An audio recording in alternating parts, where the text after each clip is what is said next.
In the name of Allah, who is the most beneficent and the most merciful, I hope that you are in a good best health and spirit. This is me, Abdul Rahman Yasin. बात करेंगे LLB, क्या वकालत से कमाई जाने वाली कमाई हराम है या हलाल है? ये हलाल और हराम का कॉन्सेप्ट बड़ा इसमें तलबा कंफ्यूज रहते हैं और मुझे अक्सर मैसेज कर रहे होते हैं तलबा, सर क्या हम LLB तो करने जा रहे हैं, क्या इससे अर्न होने वाली जो अर्निंग होगी, कमाई जाने वाली जो कमाई होगी वो हलाल में आएगी या हराम में आएगी? आपका इसके बारे में क्या ओपिनियन है? मैं इसके बारे में आपको अपना ओपिनियन जाहिर कर देता हूँ कि मेरा ओपिनियन क्या है। असीम दोस्तों याद रखिएगा, मैं आपको मिसाल देता हूँ। मिसाल ये है कि अगर फॉर एग्जांपल कोई लोहा है और उस लोहे पे पानी लग लग के जंग लग गया, उस जंग को आप किसी ब्रश से नहीं साफ कर सकते। जंग के लिए आपको जो होता है ना रेग मार, वो मारना पड़ेगा, मांझना ठीठा उसके साथ रगड़ना पड़ेगा, फिर जाके वो संगार उतरता है। अच्छा, कहीं पे बहुत ज़्यादा गंदगी फैल गई है, वहाँ पे फंगस लग गई है, तो फिर आप क्या करेंगे?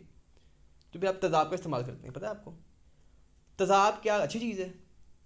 जो गंदगी इतनी मोटी मोटी फंगस लग गई अगर ज़मीन के ऊपर, वो कैसे उतर जाएगी? नहीं उतरेगी, गंदी चीज़ है ना वो, बड़ी वो गंदगी है और फिर वो जम गई है।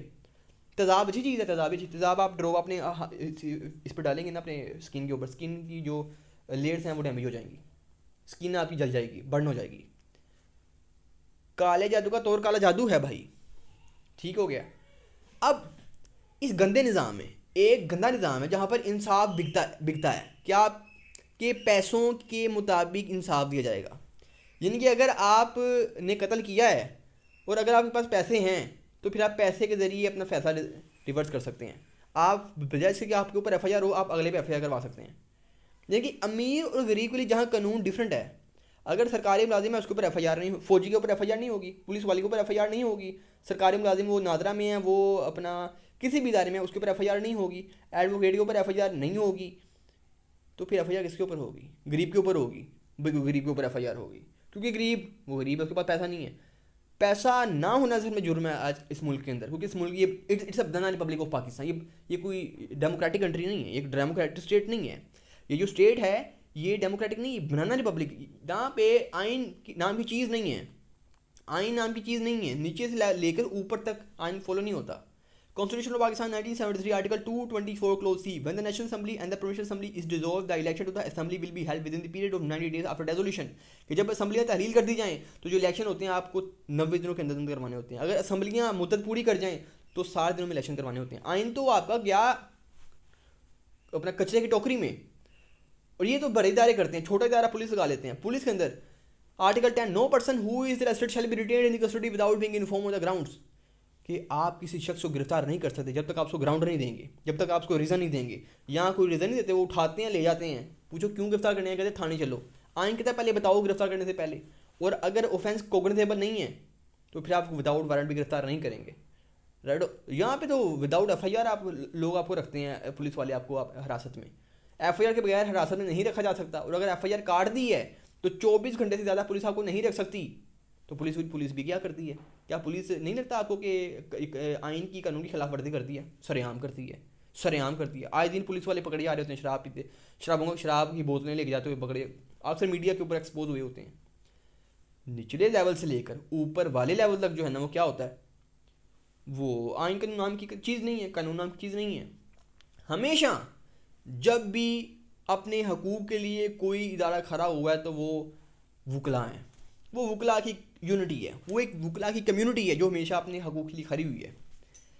तो और वो दौर गुजर गया है कि जब वकला भी रिश्वत लिया करते थे, एक बड़ा टैग है कि ये रिश्वतखोर होते हैं वकला। अब नहीं है ये दौर नौजवानों का दौर आ गया, अब ऐसा है ही नहीं है। अभी भी है, ये नहीं कीड़े कूड़े होंगे अभी भी, लेकिन मैं बता रहा हूँ काले जादू का तौर काला जादू है। फंगस लगे तो आपको डालना पड़ेगा क्या? तेज़ाब। तो एक गंदे निज़ाम के अंदर आपको नहीं लगता कि आपको कंट्रीब्यूट करना चाहिए ताकि एक गंदा निज़ाम ख़त्म हो, अच्छा निज़ाम आए? हराम है या हलाल है? आप सिंपली आपके ऊपर अब कोई डंडा किसी ने वो फाइट तो नहीं रखा हुआ कि आपने कोई कातिल का केस, आप कातिल का केस ना पकड़ें, आप कातिल का केस ना पकड़ें, आप मकतूल का केस पकड़ें, आप जो विक्टिम हुआ है उसका केस पकड़ें, जो एग्रीव्ड हुआ है, जो बंदा मजलूम है आप उसका केस पकड़ें। और लाजमी नहीं कत्ल व गारत के केस पकड़ने हैं, आप कॉर्पोरेट, आप बिजनेस लॉयर बन सकते हैं, टैक्स के लॉयर बन सकते हैं, आप डाइवोर्स लॉयर बन सकते हैं, आप मैरिज लॉयर बन सकते हैं, इसके अलावा आप लीगल एडवाइज़र लग सकते हैं, आप CSS। There are many different multiple choices कि आपने लॉ कर लिया, अब आपने अगर प्रैक्टिस करनी है तो प्रैक्टिस में भी 100 दरवाजे खुले हुए हैं। रिश्वत वाला मामला वो तो एक ही चीज़ में होता है ना, वो अगर ये जो क्रिमिनल केसेस होते हैं, क्रिमिनल केसेस में फ़लाँ दूसरी पार्टी से पैसे ले लिए तो आप रिश्वत ना लें। रिश्वत तो हराम तो कमाई तब होगी ना जब आप रिश्वत लेंगे, आप रिश्वत ना लें, आप रिश्वत से पाक वकील बने। रिश्वत तो आप कमाई तो तब हराम हो गई जब आप किसी कातिल का केस पकड़ेंगे, आप कातिल का केस ना पकड़ें, आप कातिल को ना जमानत दिलवाएं। लेकिन अगर कानून कहता है कि ज़मानत मिल सकती है कातिल को, तो फिर आप दिलवा दें। आपका तो कुछ नहीं है ना। एक कानून एक बेरट की किताब में लिख दिया कि फ़लाँ शख्स को अगर फ़लाँ रीज़न्स हों तो ज़मानत दी जा सकती है, तो फिर इसमें आपका क्या है, कानून ज़मानत दे रहा है, तो आप तो बस एक वो एक यानी कि प्रेजेंटर बने हो ना, आपने प्रेजेंट कर दिया। आपने कानून में से शिक्के निकाली, शिक कह रही थी ये भी हो सकता है, ये भी हो सकता है, ये भी हो सकता है, आपने प्रेजेंट किया, जज ने कहा ठीक है जी ज़मानत हो गई। हाँ, कानून से 12 ऊपर जाकर एक एक्स्ट्रा जाकर किसी एक कातिल को सपोर्ट देना वो हराम है। लेकिन एक कातिल, अगर उस कातिल फॉर एग्जाम्पल मिसाल लेते हैं, अब्दुल रहमान यासीन गाड़ी चला रहा है, गाड़ी चलाते हुए मेरी स्पीड भी 70 है, लाइन में भी हूँ, सामने कोई आया है, वो नीचे कत्ल हो गया मुझसे, मिसाल लेते हैं। अब कत्ल तो हो गया, क्या 302 लगेगी मेरे पे? क्या मैंने जानते पूछते हुए कत्ल किया? नहीं किया, जानते पूछते हुए कत्ल मैंने नहीं किया, गाड़ी के नीचे आ गया, वो गाड़ी भी मेरी कोई ओवर स्पीड नहीं थी, मैं लॉ में था, लाइसेंस भी था, तो इसे कहेंगे कत्ल ख़ता। कत्ल ख़ता तो कत्ल ख़ता के अंदर कोई मुझे गिरफ्तार करके ले जाइए जी, अब बंदा तो मेरे से मरा है, लेकिन वो मेरी स्पीड ओवर नहीं थी, वो बंदा अपनी गलती से मरा होगा। कानून कहता है अगर आपकी स्पीड अगर लेवल की है, स्पीड आपकी ज़्यादा नहीं है, आप लाइन में भी हैं, कुछ सामने आके मर गया तो वो एक्सीडेंट कहा जाएगा, वो कत्ल ख़ता होगा, वो कत्ल भी सब अपना वो कत्ल आमदनी होगा। कत्ल आमदनी कहते हैं जिसमें 302 लगती है, क्या आप इरादा करके कि मैं फ़लाँ बंदे को मारने जा रहा हूँ, आपने शूट कर दिया, अभी गाड़ी में जा रहा हूँ, मुझसे हो गया, फोर्स मिसाल दे रहा हूँ, हुआ नहीं है, मिसाल दे रहा हूँ, वो हो गया, और मैं आपको वकील करता हूँ, आपको मैं कहता हूँ यार मुझसे गलती से ना, वो गलती नहीं थी मेरी, वो सामने वाला भागता हुआ आया, मैं स्पीड मेरी ठीक थी, आपने कहा कोई मसला नहीं है, ये तो कत्ल ख़ता है, आपकी ख़ता ही नहीं है इसमें, आपने पकड़ी और मुझे ज़मानत दिलवाई, जज साहब ये तो कत्ल ख़ता हुआ है, तो कत्ल नहीं हुआ, जज ने ज़मानत दे दी।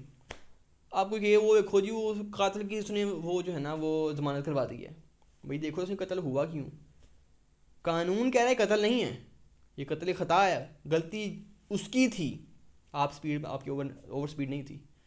तो अगर ऐसे केसेस में आप किसी की ज़मानत करवा लें तो ये तो कोई हराम नहीं है। हाँ, आप किसी को ये कह रहे हो यार कत्ल कर रहा, कोई मसला अगर मैनू बुला ली, ये हराम है। आप मजलूम का केस पकड़े, मुल्क के अंदर जो अनारकी है, हर घर में एक वकील होना चाहिए, जो हालात चल रहे हैं, जो जबर चल रहा है, जो जिस तरह लोगों को नंगा किया जा रहा है, जिस तरह पुलिस बदमाश की फ़रौनी शक्ल इख्तियार कर चुकी है, वकालत ज़रूरी हो चुकी है, हलाल हराम का इसमें छोड़ दें। आप हराम ना कमाएं। हराम कब कमाते हैं? आपकी कमाई हराम तब होती है जब आपकी नीयत हराम होती है, आपको पता है जो मैं ले रहा हूँ हराम है। आप जब आपका माइंड कह रहा हो जो मैं कर रहा हूँ गलत है, मैं किसी कातिल का केस पकड़ूँ, उसने जानते बूझते हुए कत्ल किया हो, मुझे पता हो उसने जानते बूझते हुए कत्ल किया है, मैं कोई मसला ना ले, मैं ज़मानत करवाता हूँ, तो ये मैं गलत कर रहा हूँ, ये मैं गलत कर रहा हूँ, ठीक है, ये हराम हो सकता है, लेकिन हराम नहीं, इसे आप हराम की भी क्या सब टाइप कह सकते हैं, क्योंकि अगर आपने तो कानून की जो है ना वो शिकें अगर डिस्कस करनी है, आप कोई ना किसी बूढ़े बंदे का केस पकड़ें, वो पता है ये बंदा ठीक नहीं है, आप अच्छे बंदों का केस पकड़ें, मजलूमीन की आप मदद करें, आप गरीब लोगों की मदद करें, जिनके पास पैसा नहीं है वकील करने के लिए, आप उनकी मदद करें। कमाई हलाल है, कमाई हराम नहीं है, हलाल हराम नहीं है मेरे भाई। इंसाफ, वकालत, वकील अल्लाह का नाम है, वकील से लफ्ज़ निकला वकालत, और ये अल्लाह की एक दी हुई अमानत है, और ये वकला इस अमानत को यूज़ करते हैं, और अमानत को अमानत के तरीके से ही यूज़ करना चाहिए। जब आप उसमें ख़यानत करते हैं तो वो हराम बन जाती है। आप नया ख़यानत करें ना, अल्लाह की दी हुई आप जो आपको वकालत दी गई है, ये अल्लाह का नाम है, आप इसी वकालत करते हैं, तो आप मुल्क के लिए काम करें, मुल्क के हसूल के लिए काम करें, गरीब के लिए काम करें, आप जो मजलूम है उसके लिए काम करें, आप जो पुलिस जो डंका फसाद करती है एक शरीफ शायरियों के ऊपर, आप उनके ख़िलाफ़ जो है ना वो अपना काम करें, रियासत की खुद मुख्तारी के लिए काम करें। वमा अलैना इल्लल बलागुल मुबीन। Thank you.